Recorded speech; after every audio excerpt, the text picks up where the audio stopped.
Hello everyone. I was going through some of my writing and I came across this little piece that's just called Anti.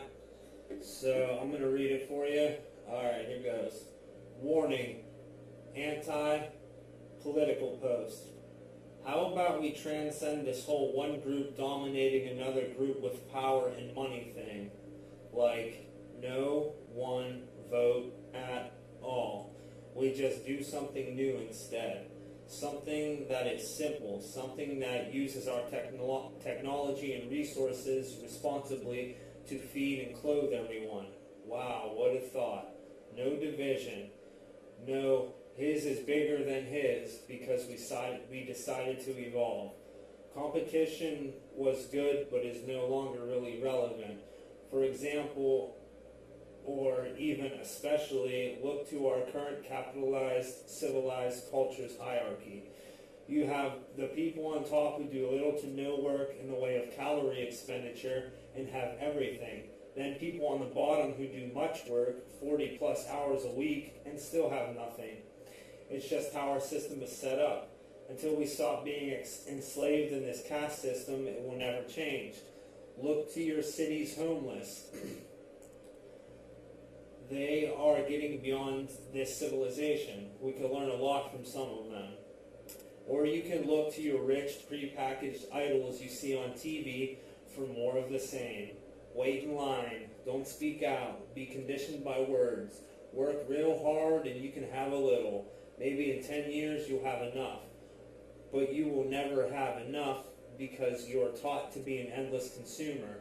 From birth till death you'll use money. Wait in line, be a good obedient wage slave, and what do you really get but dissatisfaction and grief? While they have it all because they were meant to, this current way of life dictates that one group will rule and one group will be ruled. Why shouldn't we all have a nice house and car or whatever with minimal effort, relying on our stupendous technology to feed and clothe all from birth to death in comfort, regardless to whom or where you were born? Should it be more than just the pursuit of happiness? Should a few more simple steps be taken to ensure that no one has to needlessly suffer? It's not like people won't still be able to feel important. It's just going to be had in different ways. The future is ours. Now, they or one group thinks it should continue as the way it is.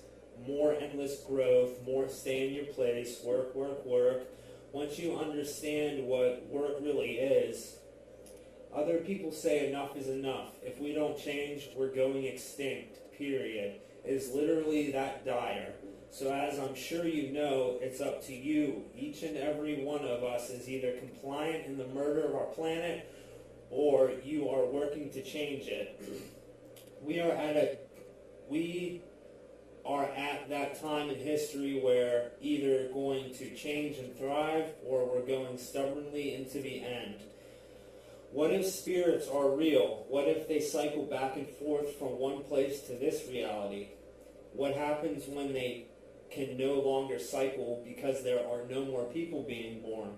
Just a thought. That's all of this is, thoughts. Science is still working out where thought comes from. Religion says perhaps gods or spirits. You don't know. If you say you do, you're lying or hoping. You will find out when you die, one way or the other. But while you're here, don't you want to have a good life? A life where you don't have to needlessly suffer because your culture put a price on life and was too greedy to want to stop selling? I don't. I refuse to go out like that, bought and sold my whole life. Pen versus their money, I guess. Our words could bring them to their knees. Join me sometime. Join us all. Some people would just call it a rant, which is like calling someone crazy. It's a way to be dismissive because they're suffering from cognitive dissonance and they, have their cultural mythology that tells them that this is all part of God's plan and they don't have to worry about anything because God's taking care of everything. all those shortcuts to thinking that people have. Well, say make up your own damn mind. You're told a lot of ridiculous things from the time you're born till you're 18, till when you're an adult. You don't start thinking for yourself till around puberty when you start rebelling. And some people rebel their whole lives, and some people just submit and do what they're told. I mean, doing that is just another way of ensuring that we're probably going to go extinct, because we need everybody on deck to be helping with how we're going to get beyond civilization. We need everybody figuring out this problem, working on this problem day and night. We need everybody, that's read Daniel Quinn's work and other authors, and we need all those people to get together. And yes, there's secret agencies that their main duty is to just disrupt what these groups are capable of. The way they took out the Black Panthers, the way they killed Martin Luther King Jr., the way they assassinated Kennedy.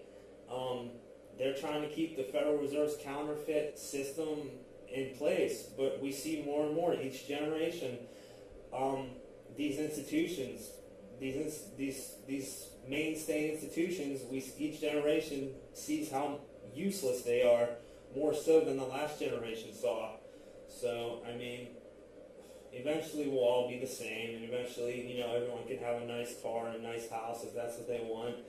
And eventually people won't have to suffer because they don't have enough money to eat. I mean, what a joke. Food is a naturally occurring thing, and now it's monetized and it's bought and sold. That's like the cornerstone of our culture. If you're somewhere where food is under lock and key, then you're a part of our culture. It just grew naturally. Like, why shouldn't, it's ridiculous that you have to actually pay money for food, and most people don't even think about that. They go, oh, it's just that way because it's that way. And I don't know, it doesn't affect me. I was never taught to think critically. I was just taught how to stand in line. See, I missed a lot of school. I didn't get that social indoctrination as much as you people did, because I never showed up to school for half the time, and I dropped out when I was like 16 with a reading level as if I was a senior in college. It wasn't like I wasn't smart enough for it. I was just like, I knew there was something more to life than standing in line and doing what I was told. Alright, I'm going to end there. As usual, check out Daniel Quinn, check out the Bee Following, Henry David Thoreau, Civil Disobedience, the Zeitgeist Movement, the Venus Project, Occupy, Black Lives Matter, all those groups, Anonymous, anyone fight the good fight, all the whistleblowers like Edward Snowden, the whistleblowers that haven't blown their whistle yet but are getting closer and closer to